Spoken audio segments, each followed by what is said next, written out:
अस्सलामुअलैकुम dear students, I hope you are all well. प्यारे बच्चों, मुझे उम्मीद है कि आप सब लोग खैरियत से होंगे। Dear students, as you know that we had already completed our fourth chapter in our syllabus। हम लोगों ने 4 चैप्टर अपने सिलेबस में ऑलरेडी कंप्लीट किए हुए हैं। तो आज हम अपना जो चैप्टर रहा था उसके 2 टॉपिक रहे थे, उसको आज हम ख़त्म कर देंगे। तो कम्प्लीटली हमारे 4 चैप्टर हो जाएंगे, कम्प्लीटली कंप्लीट हो जाएंगे वो। So dear students, last time मैंने आपको फीमेल रिप्रोडक्टिव सिस्टम के बारे में बताया था। आई होप आपको वो समझ में आया होगा। एंड उसके बाद मैंने फर्टिलाइजेशन के बारे में आपको बताया था। मुझे उम्मीद है कि आपको ये भी समझ में आया होगा। फर्टिलाइजेशन में मैं आपको कुछ पॉइंट और ऐड कर देता हूँ। मैंने बोला था द प्रोसेस जिसमें फिजन होती है male gamete with data female gamete के साथ, उसको हम फर्टिलाइजेशन बोलते हैं। ठीक है ना, यानी कि मेल का स्पर्म फीमेल के ओम के साथ जाकर मिलता है, फर्टाइल हो जाता है, जाइगोट बनता है, वहाँ पे फर्टिलाइजेशन हम बोलते हैं।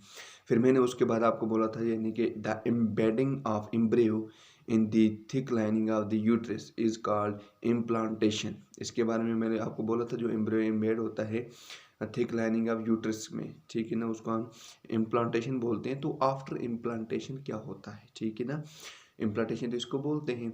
आफ्टर इम्प्लांटेशन क्या होता है, disc like special tissue develop between the uterus wall, ठीक है ना, between the uterus wall and the embryo या फिटस जिसको हम बोलते हैं, उसको हम बोलते हैं बच्चे प्लेसेंटा। क्या बोला जाता है, प्लेसेंटा। यानी कि इम्प्लांटेशन के बाद एक disc like special tissue develop होता है यूट्रस वॉल के बीच में, यानी कि यूट्रीन वॉल के बीच में और एम्ब्रियो के बीच में एक disc like special tissue develop होता है, उसको हम प्लेसेंटा बोलते हैं। फीटस जो होता है वो कनेक्ट होता है प्लेसेंटा के साथ in the mother body through umbilical cord होती है वहाँ पे, उसकी मदद से प्लेसेंटा कनेक्ट होता है मदर बॉडी के साथ, ठीक है ना। It is through the placenta that all the requirement of the development foetus, यानी कि प्लेसेंटा की मदद से जितनी भी रिक्वायरमेंट है ना फीटस की, लाइक न्यूट्रिशन है, लाइक रेस्पिरेशन है, एक्सक्रीशन है, वो बच्चे को वहाँ तक पहुँचती है। द एक्सचेंज ऑफ न्यूट्रन यानी कि oxygen and waste product between the embryo and the mother takes place through the placenta, यानी कि जो न्यूट्रन का एक्सचेंज भी होता है ना बच्चे, और वेस्ट जो मटेरियल बच्चा छोड़ता है ना, तो वो उसी प्लेसेंटा के थ्रू होता है।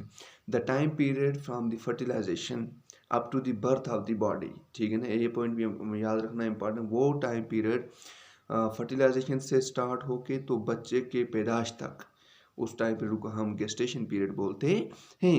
तो ये बच्चे कुछ इंपॉर्टेंट पॉइंट रह गए थे, ये मैंने आपको बताने थे, ये मैंने आपको बताया फर्टिलाइजेशन के बीच में। उसके बाद का जो आपका टॉपिक है ना वो है sexual cycle in female. Females के अंदर एक साइकिल चलती है जिसको हम सेक्सुअल साइकिल बोलते हैं, या मेंस्ट्रुएशन साइकिल भी बोलते हैं, या मेंस्ट्रुअल साइकिल भी बोलते हैं। आप बच्चे जानते हैं we will now describe the sexual cycle in human female. आप इसमें ये याद रखना, please note that when a girl child is born, when a girl child is born, her ovaries already contain many thousands of immature ova which are contained in a immature follicle। बच्चे आपको समझ में आया होगा। मैं आपको ये बता रहा हूँ कि आपको ये चीज़ याद रखनी है, जब लड़की पैदा होती है ना उसकी ओवरीज के अंदर ऑलरेडी थाउजेंड्स ऑफ इमेच्योर ओवा पाए जाते हैं, ठीक है ना, जो किसके अंदर कंटेन होते हैं, इमेच्योर फॉलिकल के अंदर वो पाए जाते हैं। When a girl reach the age of puberty मैंने आपको बोला था जब सेक्सुअली मैच्योर होने लगती है लड़की या लड़का, तो जब उस एज तक लड़की पहुंच जाती है एक फॉलिकल डेवलप होता है उस वक्त, यानी कि एक ही फॉलिकल डेवलप होगा एक टाइम में टू फॉर्म ए मेच्योर ओम, यानी कि एक ओम या एक एग वहाँ पर रिलीज करता है। On maturing the follicle bursts and the um on maturing the follicle, on maturing follicle जब मैच्योर हो जाए, सॉरी जब ये एग पूरी तरीके से मैच्योर हो गया ना, तो ये जो ये जो एग आप हमारा है, ये जब मैच्योर एट टाइम पुबर्टी उस वक्त ये रिलीज हो जाता है, तो जब मैच्योर हो जाती है लड़की ना, फॉलिकल बस्ट हो जाते हैं, फॉलिकल बस्ट हो जाते हैं, एंड द ओवम या egg shoots out of the ovary. ठीक है ना, ओवम या एग क्या होता है, उस वक्त वो शूट आउट हो जाता है ओवरी से। दिस इज कॉल्ड ओवुलेशन, उसको हम ओवुलेशन बोलते हैं। Thus the release of an ovum या egg from an ovary is called ovulation. यानी कि ओवुलेशन हम किस पीरियड को बोलेंगे, जो रिलीज होता है ना ओवम या एग रिलीज होते हैं ना ओवरी से, उसको हम ओवुलेशन पीरियड बोलते हैं। मुझे उम्मीद है कि बच्चों आपको ये अच्छे से समझ में आया होगा और क्लियर आपको ये पता चल गया होगा कि मेंस्ट्रुअल साइकिल किस तरीके से चलती है। In a normal healthy girl की अगर हम बात करें, ovulation takes place on the 14th day of beginning of menstrual cycle of 28 days.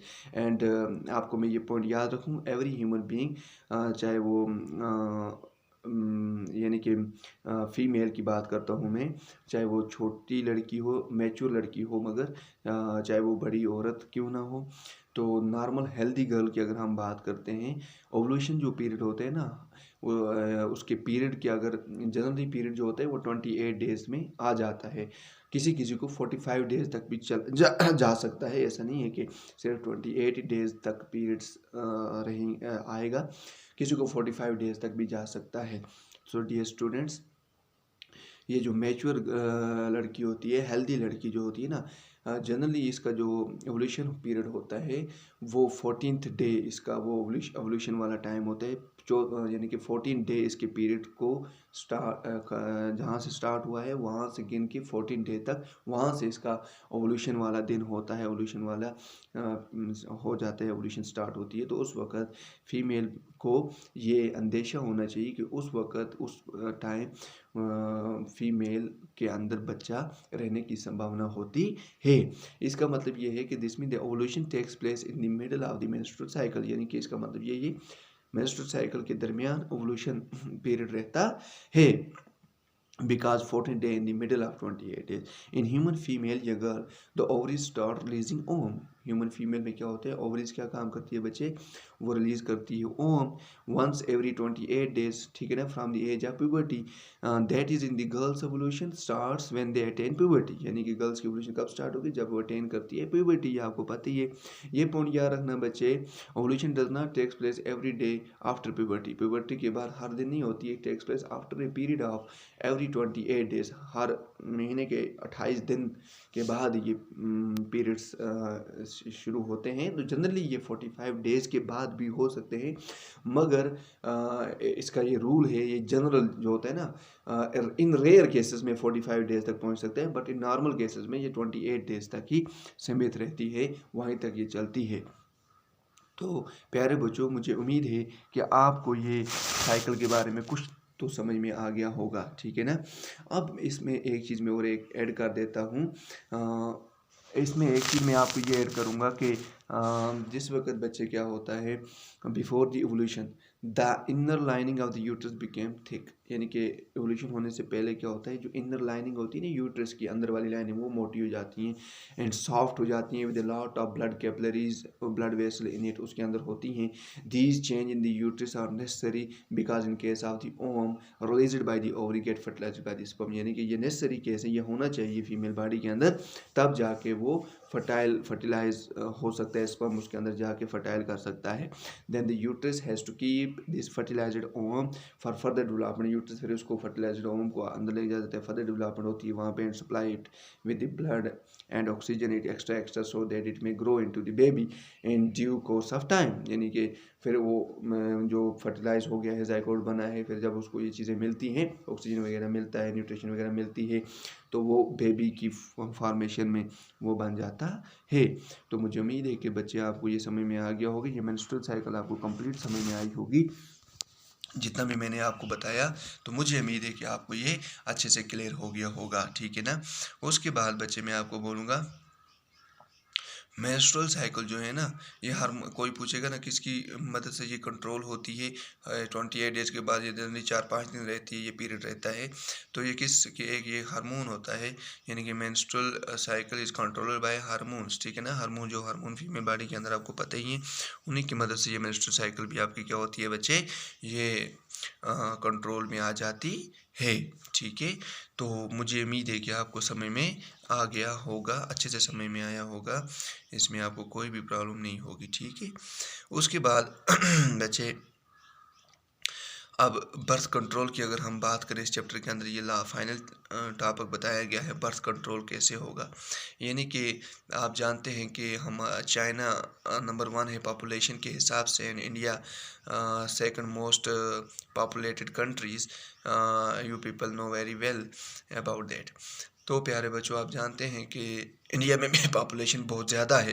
ठीक है ना, तो इसको कंट्रोल किस तरीके से किया जाए, तो इसके लिए भी कुछ मेथड्स होते हैं कंट्रोल करने के लिए। ठीक है, यानी कि बैरियर मेथड इसके लिए यूज़ किया जाता है, केमिकल मेथड इसके लिए यूज़ किया जाता है, एंड सर्जिकल मेथड भी इसके लिए यूज़ किया जाता है। ठीक है ना, ये जो मेथड्स होते हैं ये बर्थ कंट्रोल के लिए यूज़ किए जाते हैं, तो आप इतना ही याद रखें। इसके लिए केमिकल मेथड में आपको पता है ओरल पिल्स वगैरह का यूज़ किया जाता है। ठीक है ना, तो बैरियर मेथड में, in barrier method of preventing pregnancy, the physical devices such as condoms and diaphragms of cap are used। ठीक है ना, तो ये चीज़ें यूज़ की जाती हैं बैरियर मेथड्स में भी, एंड केमिकल मेथड में वो चीज़ यूज़ की जाती है, ओरल पिल्स वगैरह, एंड सर्जिकल मेथड में सर्जरी ही की जाती है, तो इससे बर्थ कंट्रोल हो जाती है। उसके बाद एक और मैं आपको बोलूँगा, कुछ सेक्चुअली ट्रांसमिटेड डिजीज़ होती हैं जो सेक्स की मदद से ट्रांसमिट हो सकती हैं एक पर्सन से दूसरे पर्सन में, इसका भी याद रखना। जिस तरीके से गुनेरिया एक डिजीज़ है, सिफिलिस एक डिजीज़ है, एड्स एक डिजीज़ है, ये सेक्चुअली ट्रांसमिटेड डिजीज़ है, ये एक पर्सन से दूसरे पर्सन में थ्रू सेक्स ये ट्रांसमिट हो सकती है। So with this best of luck, आपका ये चैप्टर कंप्लीट हो गया। तो मुझे उम्मीद है कि आपको पूरा चैप्टर अच्छे से समझ में आया होगा, क्योंकि ये आधा तो हमने स्कूल में ही पढ़ा था, सिर्फ यही 2-3 टॉपिक बचे थे, ये आपको क्लियर हो गया होगा। तो विद दिस हमारे 4 चैप्टर पूरी तरीके से कंप्लीट हो गए। किसी बच्चे को फिर भी अगर कोई क्वेरी होगी, please contact me, I will resolve the problem. जो भी प्रॉब्लम्स होंगी उसको मैं सॉल्व करने की कोशिश करूँगा। So best of luck, have a great day. Thank you very much, God bless you all.